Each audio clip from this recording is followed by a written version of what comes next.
Jadi sekian banyak kubu-kubu dari mancanegara atau setiap golongan akan mengunggulkan sejarahnya masing-masing, membenarkan sejarahnya masing-masing.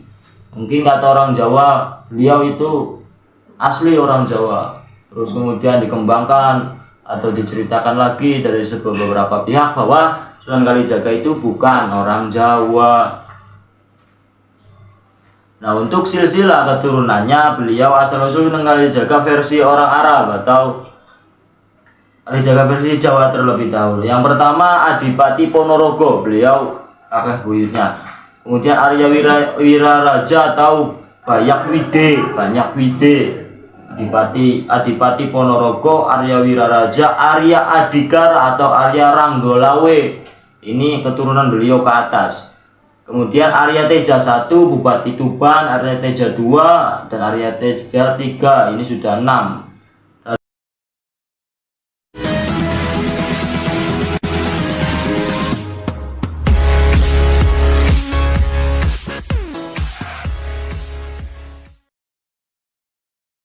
Raden Sahur atau Tumenggung Wilatikta, kemudian beristri Dewi Nawang Arum, kemudian beliau Sunan Kalijaga atau Raden Umar Said. Ya, ini beliau sanad menurut keturunan dari Jawa dengan versi tanah Jawa. Asal-usul Kalijaga dari versi Arab, siapa saja keturunan ke atasnya? Sayyidina Abbas, paman Rasulullah Muhammad SAW, Sayyidina Ibnu Abbas, Syekh Abdul Wahid Kornen, Syekh Wahid Rumi, Syekh Mudakir Rumi, Syekh Koromis, Syekh Abdullah, Syekh Abdul Rahman atau Arya Teja 1, Ronggo Tekjolau, Syekh Zali atau Arya Teja 2, Arya Teja atau Arya Teja 3, Raden Sahur, Raden Said atau Sunan Kalijaga. Pada akhirnya memang mungkin yang kita salah pahami, mungkin kita bertemu di versi Arab atau Jawa ini bertemu pada Ranggo Tejo Lako Syekh Zali atau Arya Teja. Ini bertemu di Arya Teja. Mungkin Arya Teja ini masih keturunan beliau di kalangan Tuban. Di kalangan Tuban itu masih silsilah keturunannya di orang-orang Arab. Sedangkan mungkin versi-versi di tanah Jawa setelah Arya Teja itu ke atasnya masih orang Jawa. Untuk versi Arab itu kesananya memang orang-orang Arab semua.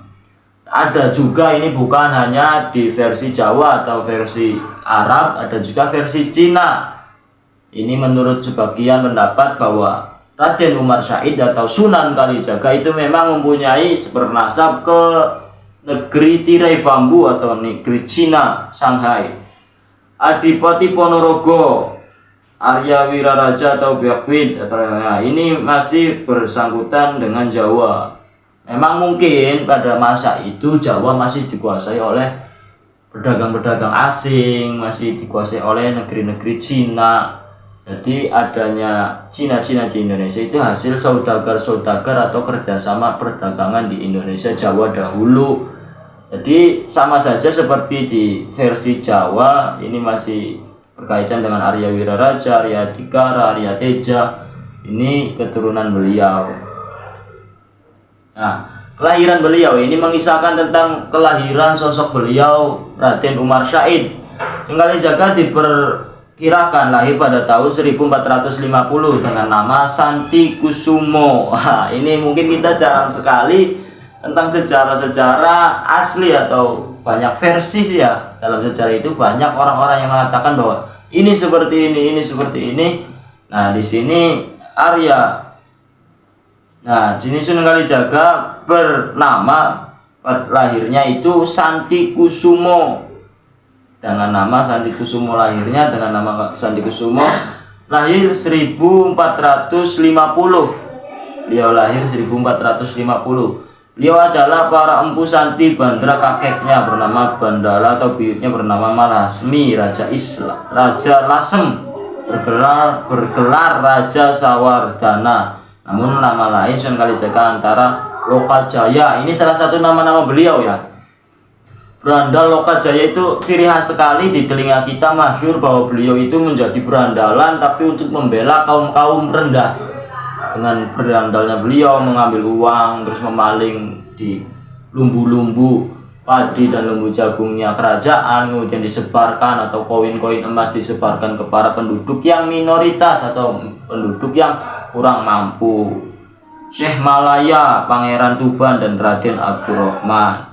Ini yang saya ceritakan di video-video yang sebelumnya, bahwa orang-orang yang hebat tersebut itu menyamar dengan nama. Jadi di daerah ini bernama Arya Saloka, Lokajaya, Syekh Malaya, Pangeran Tuban, Raden Abdurrahman, itu masyhur sekali. Di kalangan setiap daerah itu pasti ada nama-nama orang yang berbeda-beda. Nah, Sunan Kalijaga adalah adik dari Danpu Awang, Santi Puspo, Said Abu Bakar, dan Sunan Kalijaga adalah anak terakhir dari sepupu bersaudara. Beliau adalah anak terakhir dari kerajaan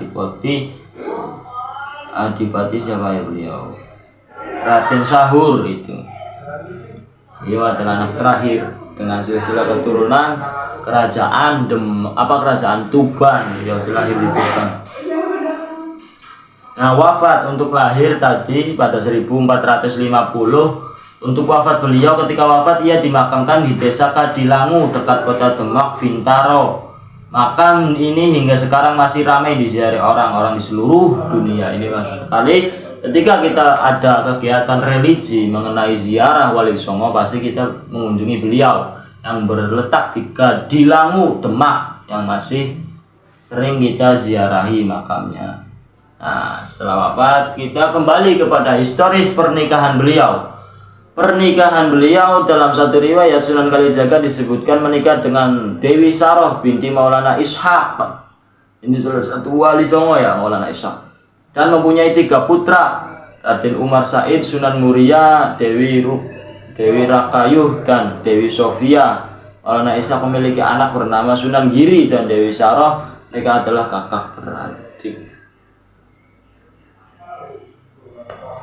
Nah, berarti Sunan Muria, Raden Umar Said itu anak dari Sunan Kalijaga, Dewi Rukayah, dan Dewi Sofia. Maulana Ishaq memiliki anak bernama Sunan Giri dan Dewi Saroh. Nah, berarti kakak ipar dari Sunan Kalijaga itu Sunan Giri.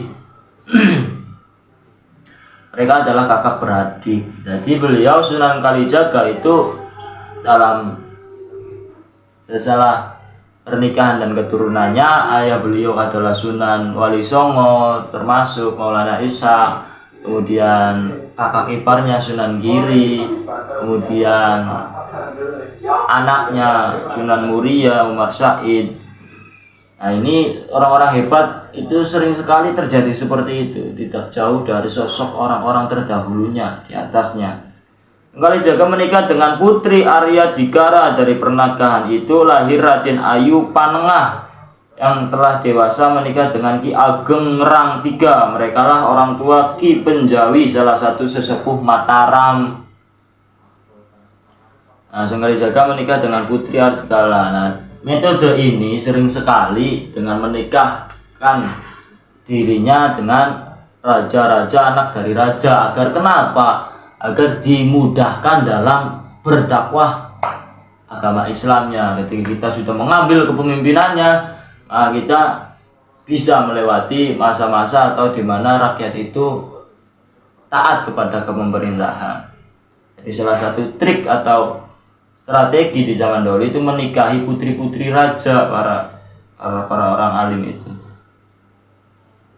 Nah, berdakwah. Menurut cerita, sebelum menjadi Wali Songo, Raden Umar Said adalah seorang perampok yang selalu mengambil hasil bumi di gudang penyimpanan hasil bumi di kerajaannya. Nah, ini yang dinamakan tadi julukan dari Sunan Berandal Lokajaya. Pada masa mudanya beliau dijuluki Berandal Lokajaya. Kenapa? Karena itu beliau memegang teguh mengangkat derajat orang-orang rendah yang selalu diinjak-injak oleh kepemerintahan. Beliau mengambil harta-harta di lumbung-lumbung bendahara dari kerajaan untuk dibagikan hasil buminya. Merampok orang-orang kaya, hasil curiannya dan rampokannya itu akan dibagikan kepada orang-orang miskin, bukan hanya di kerajaan. Kemudian Sunan Kalijaga juga merampok Berandal Lokajaya itu di rumah-rumah orang-orang kaya. Jadi mengambil ini orang kaya, uangnya banyak, kemudian dibagikan kepada masyarakat miskin. Suatu hari, nah pada suatu ketika Raden Umar Said berada di hutan. Ini sering kita dengar ceritanya ini. Ia melihat seorang kakek tua yang bertongkat. Orang itu adalah Sunan Bonang. Ini awal mula beliau menjadi wali, dengan bertemunya beliau dengan Sunan Bonang.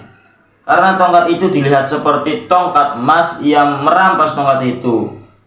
Katanya hasil rampokan itu akan ia bagikan kepada orang-orang miskin.